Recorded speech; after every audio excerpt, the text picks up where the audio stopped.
दक्षिण भारत में श्री रामानुज संप्रदाय में एक महान सिद्ध संत थे, आचार्य थे।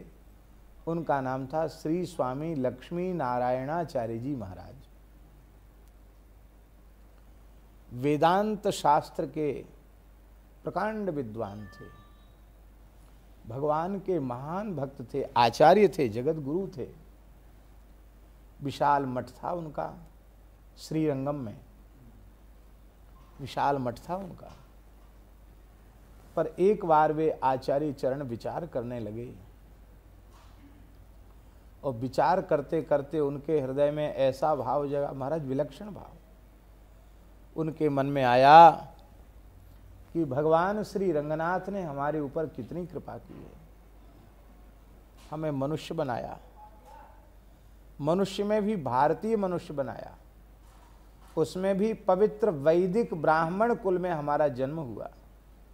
बाल्यकाल से ब्रह्मचर्य व्रत पालन करते हुए वेदों का स्वाध्याय किया और भगवान ने अपने सेवा का सौभाग्य हमें प्रदान किया। लेकिन इसके बाद भी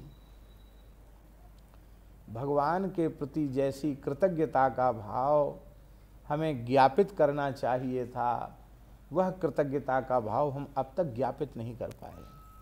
अरे कुत्ता अपने मालिक के टुकड़े खाता है, पूरी रोटी नहीं देता मालिक, आधी रोटी टुकड़ा दे देता है। वो टुकड़ा खाकर कुत्ता मालिक के प्रति इतना कृतज्ञ होता है कि रात भर जग कर के द्वार पर रक्षा करता है, चौकीदारी करता है। और भगवान का दिया हुआ इतना ऐश्वर्य हम भोग रहे हैं, मठाधीश बने हुए हैं, बड़ी सोने चांदी के थाल में भोजन और इतने जय जयकार वाह वाह, इतना राम जी हमको दे रहे हैं और हम भगवान की याद नहीं करते। हाय हाय हाय हाय, हमारा जीवन तो व्यर्थ है। ऐसी दीनता आई उनके भीतर कि तत्काल उन्होंने अपना मठ त्याग दिया और त्याग कर इस निश्चय पर पहुंचे कि मनुष्य तो हम साधु ब्राह्मण आचार्य तो बन ही नहीं पाए, मनुष्य भी हम नहीं बन पाए, कुत्ते जैसी कृतज्ञता भी मेरे मन में नहीं है।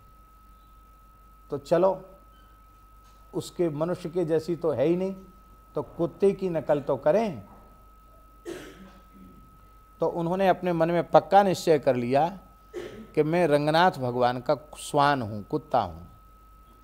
और इस भाव को करके वे एक कावेरी के तट पर इमली का पेड़ था, उस इमली के पेड़ के नीचे ऐसे बैठ गए। लोगों ने कहा कि गुरुजी को हो क्या गया, माथे में गर्मी चढ़ गई क्या, सब छोड़ छाड़ के यहाँ नीचे जमीन में आकर बैठ गए। महाराज जी यहाँ कैसे, तो कहें भू भू भू भू भू ऐसे करें। अरे तो लोगों ने कहा कि इनको लगता किसी समय कुत्ता काट गया होगा, अब वो कुत्ते का जहर व्याप्त हो गया इसलिए भौंकना शुरू कर दिया, अब ये मर जाएंगे। और किसी को काट देता ना कुत्ता काटा हुआ तो वो भी मर जाता, वो भी भौंकने लग जाता है। तो जितने चेला थे ना, भगत शिष्य चेला, जो कहते थे गुरु साक्षात परब्रह्म, वो सब चले गए मठ में। बोले तो अब तो मरना तो इनको है ही है, तो कोई बात नहीं, मरने तो मर जाएंगे तो संस्कार हम लोग कर देंगे। सब छोड़ के चले आए, संसार छूट गया केवल इतना स्वीकार करने से कि मैं राम जी का कुत्ता हूं। इसी भाव में भर करके भगवान, मैं रंगनाथ भगवान प्रभु आपका कुत्ता हूं, उनका स्मरण करने लगे।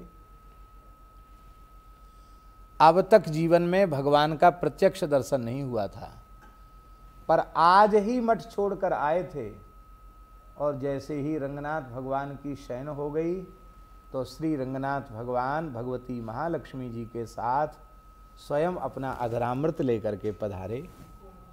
अपना जूठन प्रसाद कुत्ते को मिलती कि नहीं, तुम हमारे कुत्ता हो तो हम अपनी जूठन तुमको देंगे। रघु सरकार स्वयं अपना अधरामृत लेकर के पधारे, दिया और सिर पर अपना करकमल रखा भगवान ने। अब वो तो एक ऋषि हैं, आचार्य हैं, पर भाव से उन्होंने अपने को कुत्ता मान लिया, उसकी ये महिमा है।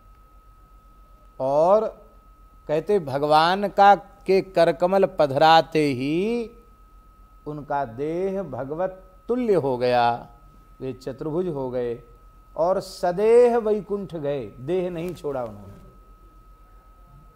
अब सोचो, भगवान के कुछ बन जाओ। लोग तो सीधे ही बाप बनना चाहते भगवान के, हम बाप बन जाएं, हम भैया बन जाएं, हम सखा बन जाएं। अरे भैया, कुत्ता भी उनके हो जाओ, उनके दरबार के कुत्ते भी हो जाओगे तो काम बन जाए।